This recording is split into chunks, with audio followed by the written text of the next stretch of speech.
Satellites and space stations. A satellite is an object or a body that revolves around another object. Satellites can be natural, such as moons of planets, or artificial, such as the Hubble telescope or the International Space Station. To analyze the motion of satellites in uniform circular motion, we combine the equations for force of universal gravitation and the equation for centripetal force. So I know you've seen this formula slightly different where we call that M1, M2. But when we're talking about large bodies in space, they just change the notation slightly to capital M and little m. It just means mass of the larger object, mass of the smaller object. So you know this formula. This is a universal gravitational force formula. And this applies to anything in the universe. So it's just G M1, M2 divided by the distance squared. And remember, the distance is from the center of the object to the center of the other object. We also learned back in chapter 3 the centripetal force formula, which is mb squared over r. So what we do to simplify this is one of these r's cancels out with this r here. Also, this little m cancels out with this little m. And then if we rearrange it to get v all by itself, we end up with this formula here. V is equal to the square root of G, capital M, divided by R. Now, M is the central body, the bigger body. So if we're talking about the Earth and the Sun, we have to use mass of the Sun. If we're talking about the Moon and the Earth, well, the Earth is the bigger body, so we have to use the mass of the Earth. If you're talking about the Hubble telescopes and the Earth, well, again, we're going to have to use the mass of the Earth. So it's capital M, and it means whatever the bigger mass is, that's the mass we're going to use. Then it says, the speed of a satellite in uniform circular motion around a central body is a function of the mass of the central body. So that's what I'm talking about. So when we have mass, I realize you may have two objects, but it's the mass of the bigger object and the radius of the orbit. And that radius always goes from center of one object to center of the other object.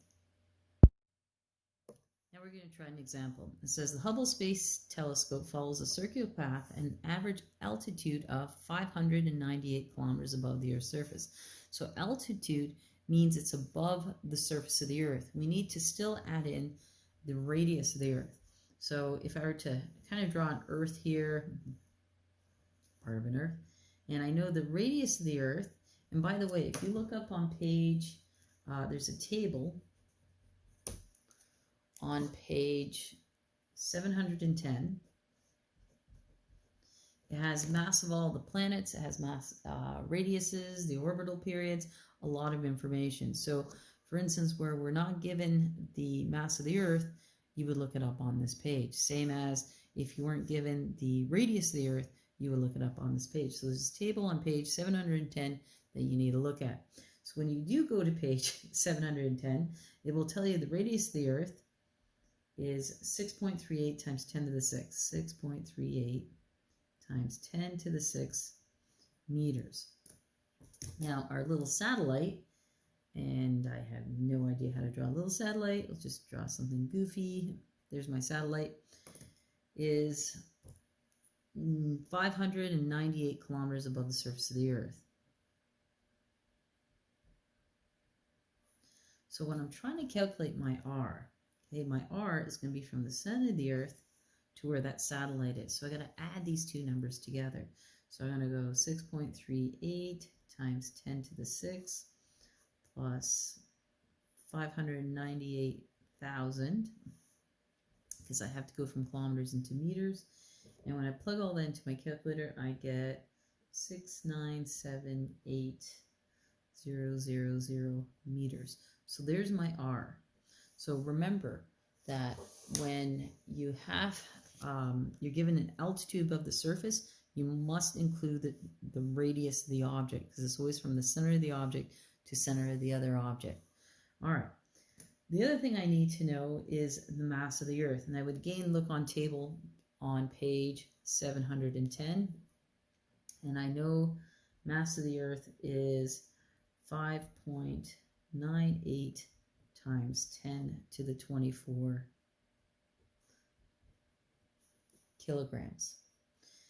Now I'm just going to use my formula. So my formula is V is equal to GM over R. Plug in what I know.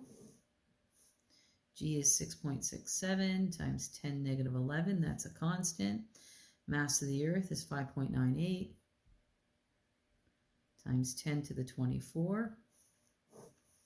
The radius is from the center of the object to center of the satellite. That's that big number I calculated.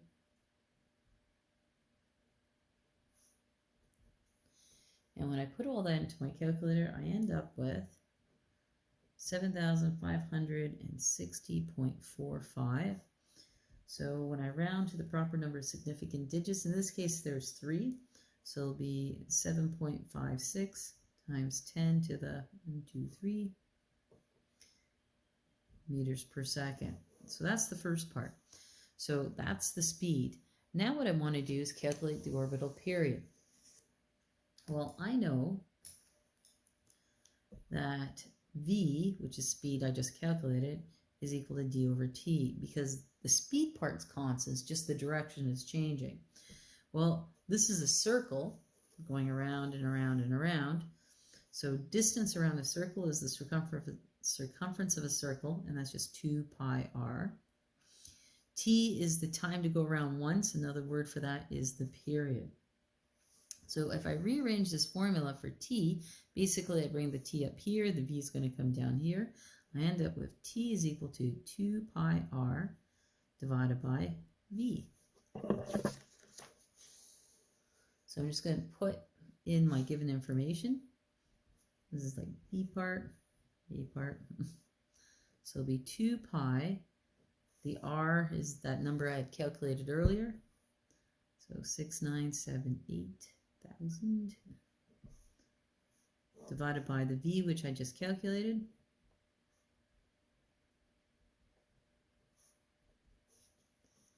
And I get 5,799 seconds. Which, rounding to 3 significant digits, would give me 5.80 times 10 to the 3 seconds.